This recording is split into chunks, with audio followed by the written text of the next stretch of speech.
This is Radio Health Journal. I'm Reed Pence. This week, growth hormone for short kids. It's not everything some parents think. You're just not going to get your child to be 5 feet 10, 6 feet if they were destined to be 5 feet 5 inches. Why many short kids are just fine anyway, when Radio Health Journal returns. I'm Nancy Benson, host of Radio Health Journal.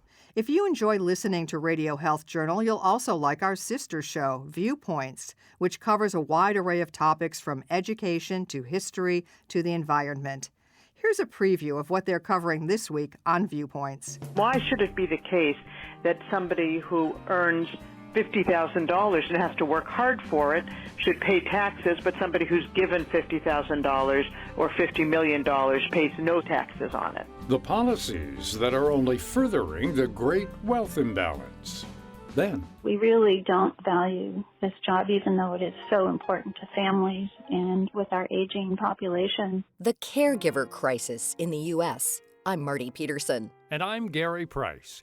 These stories in depth this week on your public affairs magazine, Viewpoints. Listen to Viewpoints on your favorite radio station and subscribe and listen to shows anytime on Apple Podcasts and Google Play.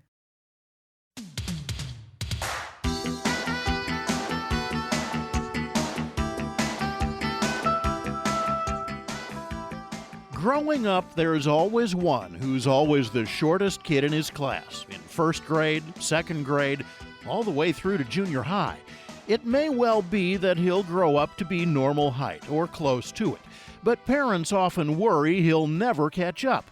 And with height being a commodity today, especially for boys, mom and dad are taking more kids to the doctor to do something about it. I'd say there's been a shift from seeing patients who aren't growing well, of course we still see those, to children who are short or whose parents perceive them to be short. For whatever the reason, people have become much more concerned about their child's height than there seems to have been in the past. So we see a lot of kids coming in now who really don't carry the medical definition for being short, but are shorter or relatively shorter than other children their age. That's Dr. Lori Cohen, Director of the Growth and Neuroendocrine Programs at Boston Children's Hospital and Associate Professor of Pediatrics at the Harvard Medical School. She says even before doctors take a history and check for what might be making a kid short, parents and even kids know what they're there for. One of the things that I've noticed that has changed over the past even several years, I always ask children when they come in their office why they're here. And I'm surprised by the number of them who say, I'm here to see if I can have growth hormone. I think that they're being exposed to children who are receiving growth hormone. And that was never the case. If you've got a disease, growth hormone deficiency, and it's relatively rare, when I was growing up, people didn't know anybody who was receiving growth hormone. Now they go off to summer camp and their friends go off to the nurse's office at night to get their growth hormone injections.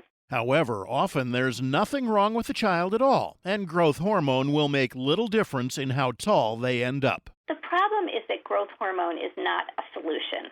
The average gain of height in growth hormone is about a centimeter. That's a third of an inch for every year of treatment. It's not going to make somebody tall. And while there is a spectrum between being shorter and being taller, studies that equate being taller to being more successful, you're just not going to get your child to be 5 feet 10, 6 feet if they were destined to be 5 feet 5 inches or similar. So I think that there's this perception that we can give this expensive medication and add several inches of height, and that's just not the case. And the response is quite variable depending on the patient and presumably depending on why they're short. Why they're short is often that the parents themselves are short, though doctors like Cohen take a look at everything. We look at the growth charts to assess the growth pattern. We need to take a good medical history. That's going to include looking for medications that affect growth, low birth size, poor diet, signs and symptoms of other illnesses or endocrine conditions. Family history is really important, parents' heights, but also siblings and grandparents. About 80% of the difference in heights is heritable. We're also going to take a family history of pubertal patterns, as that's heritable as well. Both height and puberty are likely affected by hundreds of common gene variants that each have tiny effects. So we need to look at the whole child. And then after that, we do a physical examination. That's going to include an accurate height and weight. I can tell you that I've had patients come in for falling off their growth charts, and when we remeasure them, their height is fine. Children who lack growth hormone and who are very, very short certainly exist. But Cohen says they're much more rare than people think, between 1 in 4,000 and 1 in 10,000 children. Many of the rest are simply late bloomers who will end up more or less normal if given enough time. But sometimes parents don't have the patience. I see parents who come into my office and tell me in front of their child that he, and it's usually a he, occasionally a she, will be unsuccessful if he's short. And that child hears he will be unsuccessful. And that may set him up to have psychosocial problems or lack of success as an adult. And I think it's really important to raise confident children no matter what their height, especially as most children who are given growth hormone won't end up tall. The goal is really to be a little less short. I've been doing this many years. I see incredibly well-adjusted short children and short parents, and I see other children who think their lives are over because they'll be 5 feet 7 inches as an adult. The stereotypes the beliefs and assumptions that we have about short stature are very powerful. Even the doctors themselves, the general pediatrician or the pediatric endocrinologist who would prescribe growth hormone, many of them believe, without strong evidence or even weak evidence, that to be substantially shorter than average is going to interfere with a person's quality of life. That's Dr. David Sandberg, professor of pediatrics at the University of Michigan Medical School and C.S. Mott Children's Hospital. He's spent nearly 20 years examining the psychosocial impact of short stature. I'm swimming against the current, so to speak, by pointing out that the research does not support many of the assumptions and beliefs we have about being taller than average or shorter than average. But are there scars along the way for the child who's a lot shorter than his classmates? They're an easy target for name-calling, but the research is mixed. There are many studies of psychological well-being in short children. A lot of them were sponsored by drug companies. Many of them have biases. And while some studies do indicate that childhood short stature affects psychological well-being, many others don't. And also, if psychological problems are present, they're usually not due to short stature. Studies that have looked at quality of life in short adults, it's usually normal, and growth hormone therapy doesn't predictably improve it. Short children may feel conspicuously small, and their classmates' taunts of being a squirt may make them feel disrespected.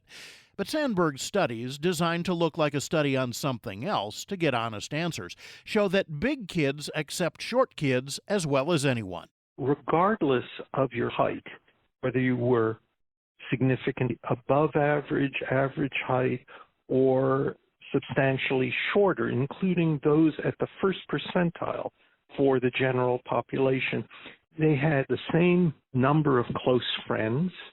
Whether they were boys or girls and they were very short, they had the same number of close friends. Their friends were just as likely to be very tall as being very short. So there's a stereotype that we have. You might expect that somebody who's very short would hang out with other people of a similar height. That was not the case. As I said, they had the same number of friendships. They were considered as likable as anyone else, regardless of their height. As far as reputation, Sandberg admits that classmates sometimes see shorter kids as younger than their chronological age, but they're not seen as any less athletic than others and are no more likely to be picked on. However, there's one big caveat to that. That's the opinion of others.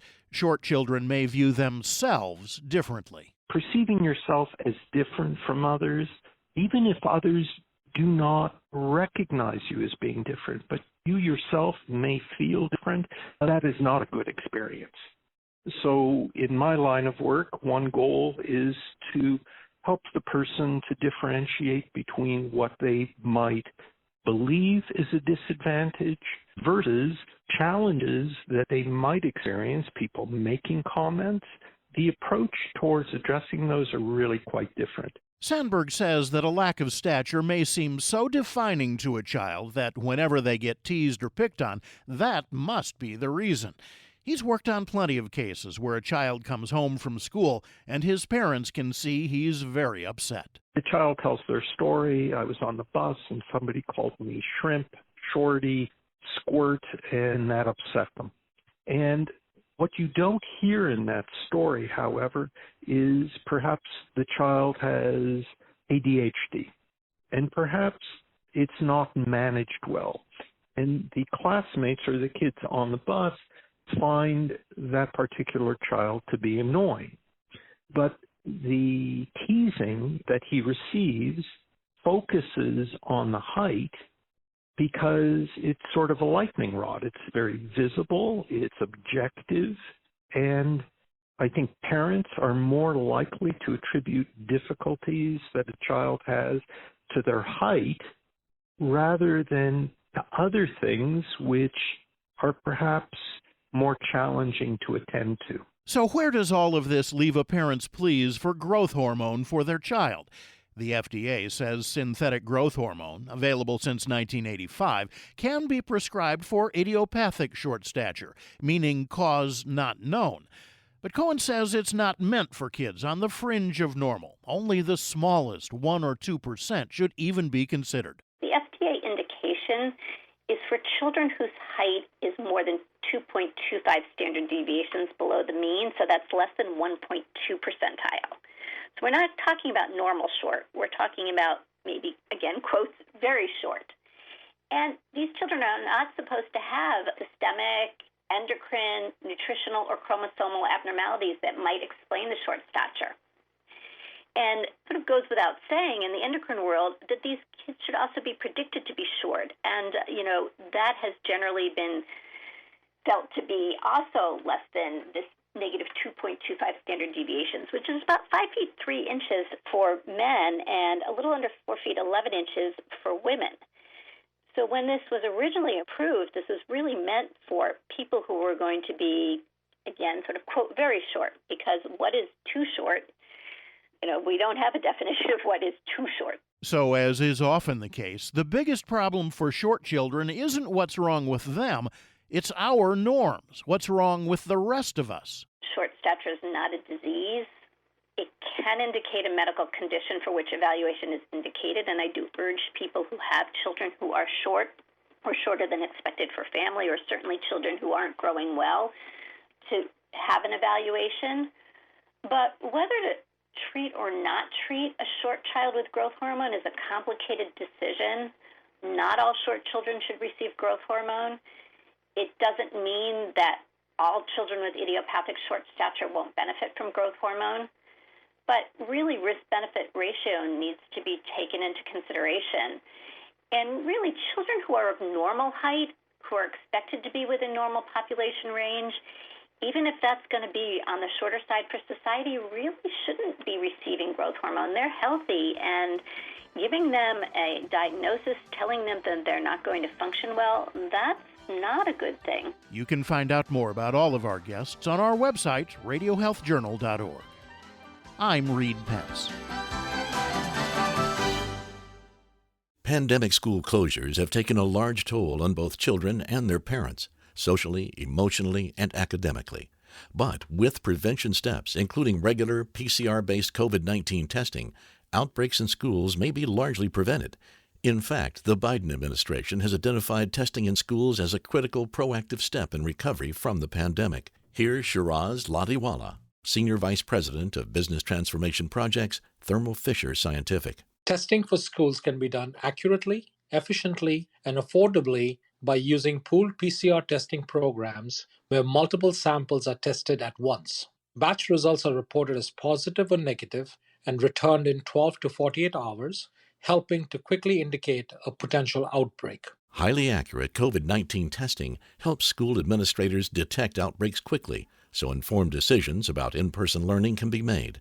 Find out more at thermofisher.com/COVID testing for schools. Cardiovascular or CV disease is the #1 killer of adults in the U.S., and millions of people trying to reduce their risk of a heart attack or stroke may unknowingly be taking medications that are not proven nor FDA approved to reduce cardiovascular risk. Let's hear from cardiologist Dr. John Osborne. Many people are unaware that after a failed outcome study, the FDA revoked the approval of fenofibrates when added to statins, as the risk outweighed the benefits to heart health. It's important to remember that statins, along with diet and exercise, can lower cardiovascular risk by about 25 to 35%, but persistent cardiovascular risk, which can lead to a life-threatening event, may remain.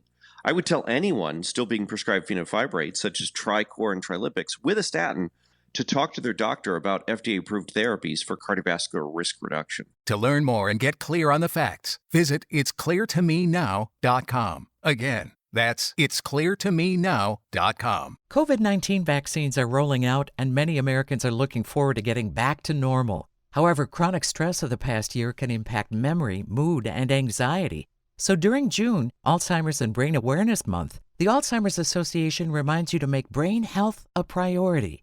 Beth Kallmeyer, Vice President of Care and Support for the Alzheimer's Association, has tips to restore mental well-being. First, think about recommitting to brain-healthy basics, like regular exercise, a heart-healthy diet, and getting plenty of sleep. Try to unplug from technology every night. Do what you can to manage your own stress, especially if you're a caregiver for a person living with Alzheimer's or dementia. And return to normal at your own pace by taking small steps and setting boundaries. Kallmeyer says it also helps the brain to help others by volunteering in your community. For example, by supporting the Alzheimer's Association's The Longest Day event, June 20th. Find out more about Alzheimer's and Brain Awareness Month at alz.org.